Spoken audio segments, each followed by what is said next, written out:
Scuote la testa e impugna il telefono il direttore generale dell'ULSS 2 Benazzi in sopralluogo alla nuova area tamponi quando è quasi l'una.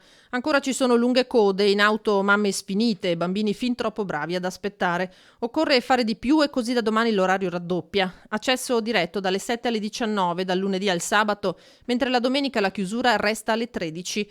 Ma dal momento che l'emergenza è provocata dal massiccio invio a sottoporsi al test di bambini e ragazzi, dalle 7 alle 12 potranno sottoporsi al tampone solamente gli under 18. Da mezzogiorno in poi test accessibile anche agli adulti. In modo tale da garantire ai bambini una velocità di esecuzione e soprattutto di non aspettare troppo, perché i minori che stanno in macchina chiaramente possono avere anche, star male, oppure evidentemente tenere un bambino chiuso in un'auto non è il massimo, per cui ci scusiamo, ci stiamo riorganizzando in tal modo, avendo saputo che i pediatri non hanno nessuna intenzione di fare i tamponi loro. Tra direzione dell'ULSS 2 e pediatri e gelo, il direttore lascia chiaramente intendere che è la mancata disponibilità dei pediatri ad aver causato questa situazione. Io non voglio fare polemica, non lo vorrò fare mai, dico solo che visto che c'è questa situazione è il sistema sanitario nazionale e quindi il pubblico, quindi l'igiene pubblica, quindi l'ospedale ha dovuto riorganizzare il sistema e lo stiamo facendo. Tengo a precisare che fino all'altro ieri tenevamo botta senza problemi, avevamo 400 massimo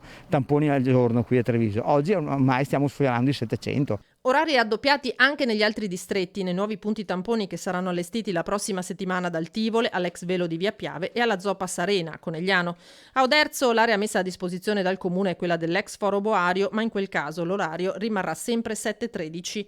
L'altra faccia della medaglia è che a meno di 10 giorni dalla riapertura delle scuole le classi in quarantena sono già 21. Questo è un impatto che significa arrivare nel giro di poco tempo al lockdown delle scuole. Per evitarlo l'ULSS è determinata a fare i tamponi in classe, risparmiando la quarantena ai negativi. Stiamo ragionando, venerdì noi abbiamo un CESP che è il nostro comitato, andremo a creare un protocollo e poi chiederò alla professoressa Sardella di poterlo attuare immediatamente, in modo tale da entrare nelle classi ed evitare la chiusura delle classi.